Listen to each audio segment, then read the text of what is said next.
in this video, we absolutely send it on a Bugatti Veyron. And we also look if there's any wet weather actually at Spa.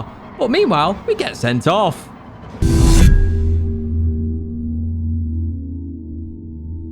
Hello everyone and welcome back to a Gran Turismo video. We're looking at daily race B, where we have seen weather in time trial, but can we see it in a race? And that is the goal for today. So first race, here we are, straight onto the Kemmel Straight. Then we don't have to look at the rolling start and the tedious clawback of that time that we lose because of the stupid rolling start. But we do get past the Renault Megane there, up into Lake Home for the first lap here.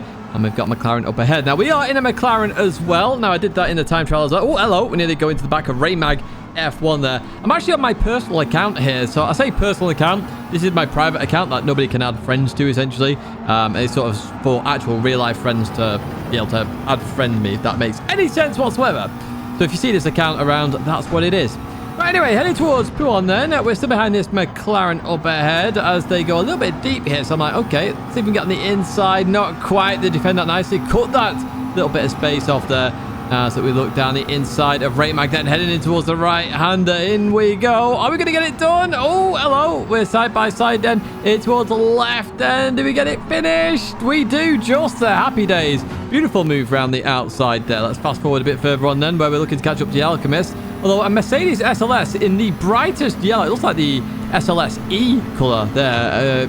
It's going slow. I assume a penalty. We'll take that position off. I'm going to have to slow up a little bit for Blanchimon, of course, because we are on that inside line. As we look behind us, and the McLaren's gone off there. That's unfortunate. We had a good race with them. Unfortunately, they've met defense there. Defense. Right, anyway, in towards the left we go. Continuing out there, we're in the fight for P12 and P11, I would argue. As we can see, Andreas up ahead then as we cross the line. Start lap number 2. We're going to head towards turn 1. What's going to happen here with Alchemist then? Into the braking zone we go. This car loves to boast here on the exit of this corner. It really does.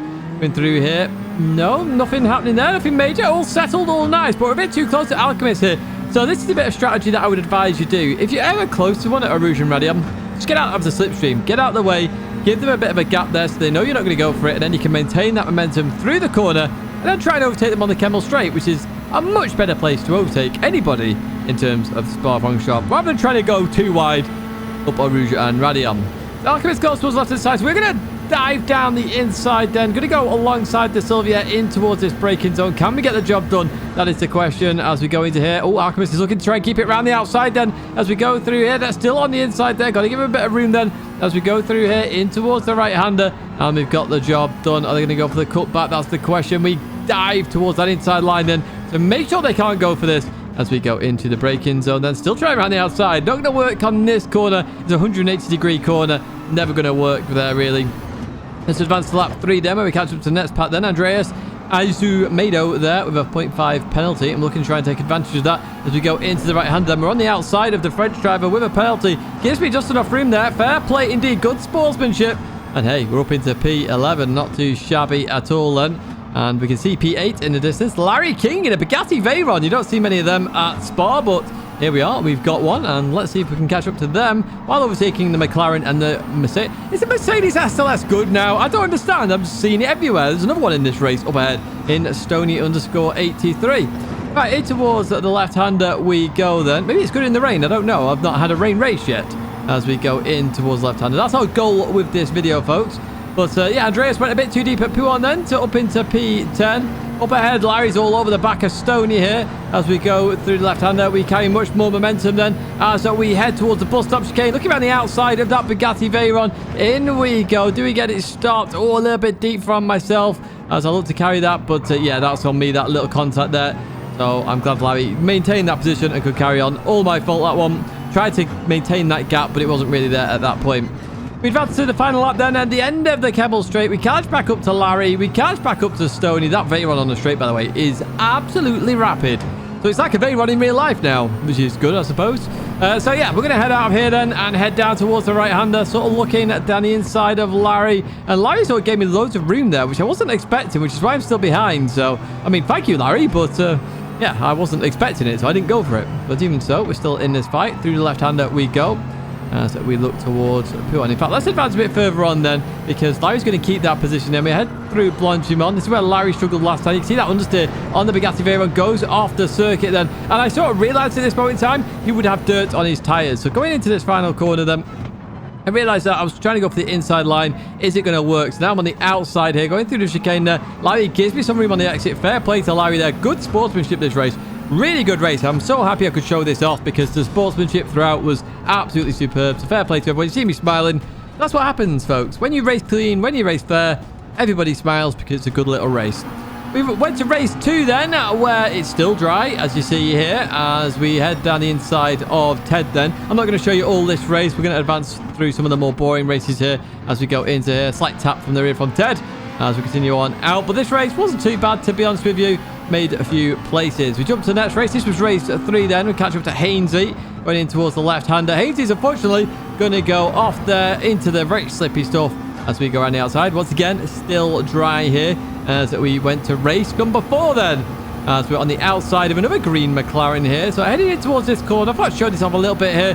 Coming into here, you can watch the rear view mirror. The McLaren just releases the brakes there and taps me off there. I wasn't too happy with this. I was flashing my lights and they let me by again, which is very kind of them. Good sportsmanship later on. But I then went to race 5. And I went out in the warm-up and I saw raindrops. So finally, we got a rain race. Race number 5 finally there. So there's my panic to try and change tyres. So I went to the intermediate tyres and then jumped out there. And then I start noticed that people are on wets. And you still got some people on hards not going out. Let's jump to some live reaction then at this moment. Oh, people got on wets. I've got intermediates. Oh, God. That's going up fast. So what I mean by going up fast there is the bar on the left-hand side. Oh, my God. Have I just gone out of time? Yes, I did just get the tyres just in time there. Got wets on. Oh, finally. Finally. Yes, finally. I love the fact it was raining. I wanted a wet race. I've not had one in a little while, and I know they're good fun. And I know some people haven't changed the tyres, because if you notice on that left-hand side, there's a lot of people still on hard tyres. Let's see what happens at the start then, eh, folks? Right, okay, here we go then. You can see the rain there pouring down. You can notice the wetness bar on the left-hand side. It is growing exponentially here. So with the wet weather on Daily Race B, it stays exactly where it is, the weather. It's just whatever you get, that's what it is. So at this moment, we've got heavy rain. Guess what? That wet track keeps building. So going to wet weather tyres, I think was the right call, to be honest with you. I really do. But we'll see how that plays out in the race as we get ready for that race then. As we see the countdown starting here. And off we go then in towards the bus stop chicane then. Everyone going very slow. Oh, El Dunk slipping and sliding there. They're on dry tyres. So was that driver there. They span round as we continue on out of there.